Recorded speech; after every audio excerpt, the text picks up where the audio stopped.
friendo, Steve here. And Larson. So it finally happened. CM Punk has returned to WWE backstage. Oh, backstage. He's now an employee of Fox. Fox. But given that it wasn't too long ago that CM Punk was publicly alleging that WWE was bankrolling a lawsuit against him, it's fairly surprising he's getting paid to do anything WWE related at this point. Similarly, if reports are being believed, WWE gave Fox their full blessing for the hiring of Punk for backstage, so it's not unreasonable, maybe somewhat unlikely, to think this could lead to an in-ring return for Punk, especially given that he's openly said that he would consider it if the circumstances were right. Yeah, but what are those circumstances? Well, just in case WWE is looking for some advice on exactly what it would take to get Punk back in a WWE ring, we've come up with 5 things that would definitely lead to a WWE CM Punk return.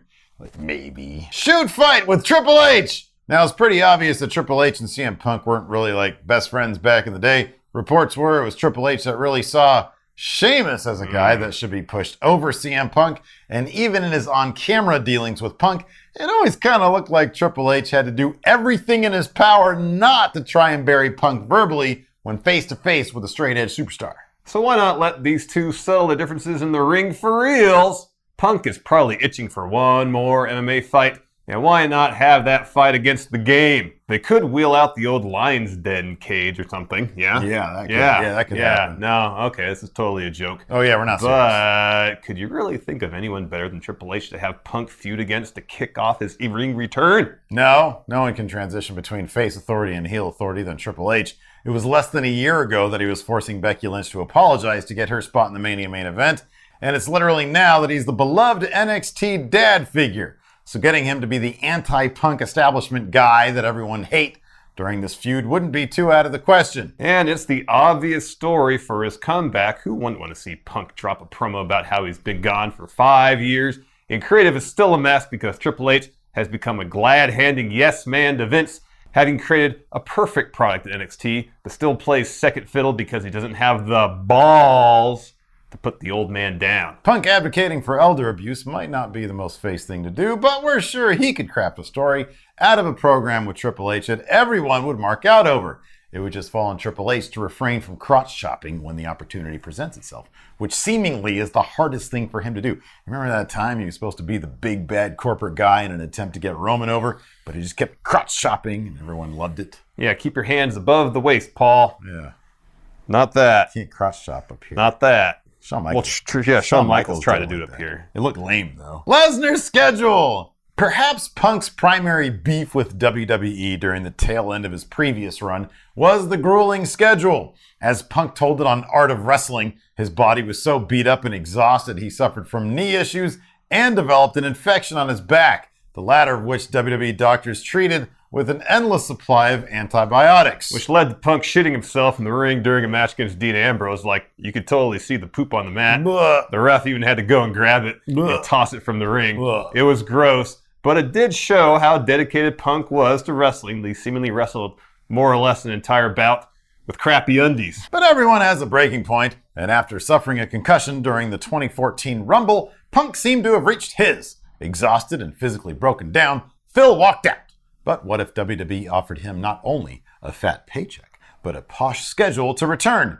Think something along the lines of what Brock Lesnar works. About half the pay-per-views with a handful of TV appearances sprinkled in to help hype the matches. Yeah, maybe working 40 to 50 days a year, wrestling 5 to 10 matches would be enough to convince Punk to return. But if WWE needs to dangle another carrot for Phil...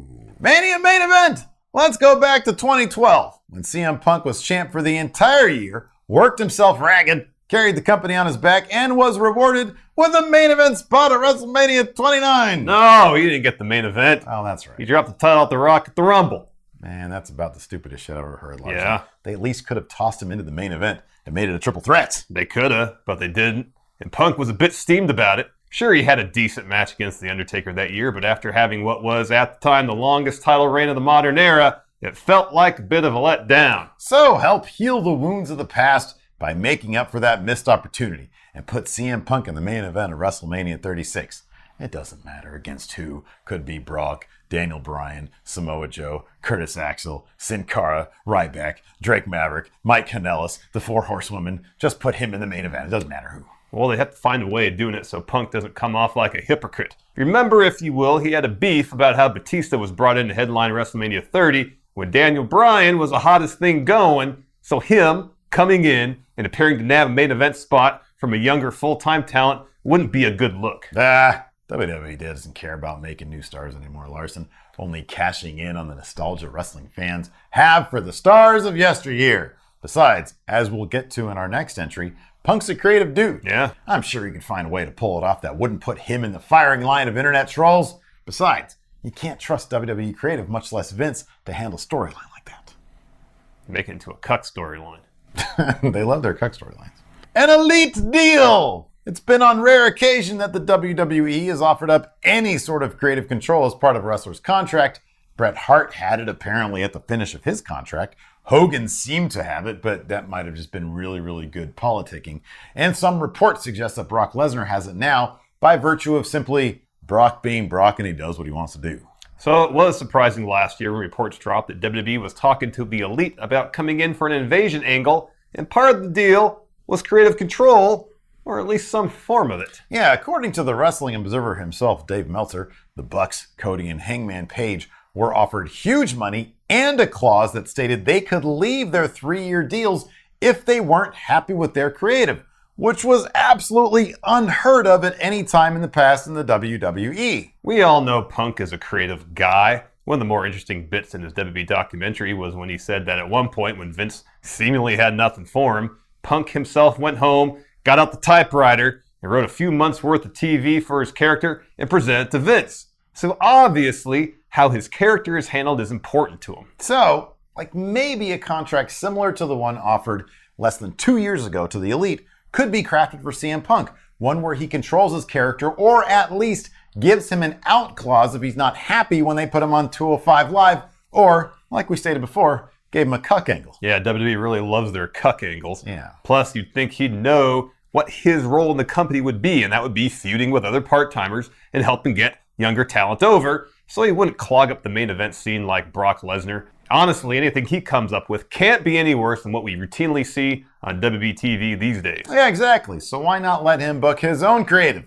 If Vince or Triple H is worried about oversight, then put Punk on Raw and have him work with Paul Heyman, assuming Phil is still a Paul Heyman guy, and see if they can come up with some interesting stories together. Then again, seems like Heyman is the man behind the cuck angles, so who knows? Maybe the CM and CM Punk will stand for Cuckman. CM Cuck. CM Cuck. Money! Look, the man said it himself. It'd take a big bag of money to get him to come back. When pressed for how much it would take for CM Punk to make an in-ring return on the Pardon My Take podcast, he said these words: I don't think they have that much money. Maybe I can be paid in stocks.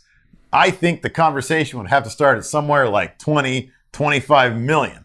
I'm not doing a single Saudi Arabia show. Now, 20 to 25 million might sound like a lot to normal people because it is. And yes, Punk was probably talking about a yearly amount, but if 25 million was his asking price over the span of an entire multi-year deal, then that'd be something completely in line with WWE's other top stars. Most WWE deals right now are between 4 and 5 years long. According to the satin sheet on the latest WWE Backstage, The Miz just signed a new 4-year deal with the WWE, and we've heard multiple times from various wrestling news outlets that WWE was signing new and established talent to 5-year deals, so that would seem to be the norm. If that's the case, and Punk's demand of 20 to 25 million for a single deal, that wouldn't really be out of the norm. According to Forbes, Roman Reigns earned around $4.5 million in 2018, and Brock Lesnar earned $6.5. So a 5-year deal worth $4 to $5 million per year for a guy who would add a much-needed ratings boost to WWE is actually relatively reasonable. Yeah. If that was the offer on the table, is there any way Phil would turn that down? We don't know the guy. He could have a fat stack saved up from his previous run and his UFC paychecks, but he's also had to deal with lawyer fees from his court battles with Dr. Chris Amon and Colt Cabana. That can't be cheap. Not at all. If the dude is frugal, maybe he could live off his yearly fan meet and greet, which probably puts a pretty penny in his bank account. But at the end of the day, who wouldn't want to be set for life after like 5 years worth of part-time wrestling work? In the end, it might not even be exclusively up to WWE. We've seen in recent years that the more big money deals they make, the more corporate entities or foreign governments they have to answer to. We've seen this with the Saudi Arabia shows and also, of course, with USA and Fox both negotiating for superstars in the lead up to the draft. And although just last month, Fightful reported that a source within Fox indicated the network is happy with the SmackDown rollout, if the ratings continue its year-over-year decline, WWE will need to do something if they expect to keep their current deal or sign a new one when the current one is up. And given that Vince's MO has been the short-term ratings grab in lieu of long-term consistent logical booking, he might have no choice but to enlist the last remaining free agent that could actually pop ratings. Fox might just insist on it, especially given that Punk's return to WWE Backstage reached well over 2 million views on WWE on Fox YouTube channel less than 24 hours after it happened. Any executive at Fox should look at that and go, wait, this guy can wrestle. Why is he on Backstage? Get the man some trunks and put him in the damn ring on Friday nights already, yeah. All in all, a $20 million deal to potentially help save a deal worth $200 million per year really isn't that bad. All Vince has to do is show Punk the money. Yeah, you want some money, Phil? I got money for you. Oh yeah, pop those ratings. 3 weeks later, we'll figure it out. I wouldn't get our hopes up. Don't get your hopes up. My hopes are up, man. My hopes are all the way up here. Don't get them up. I'm going to see it. Don't get them up. Yeah. I can play that song for you if you want to hear that. I heard you try earlier. You probably should practice a little bit more. Rude.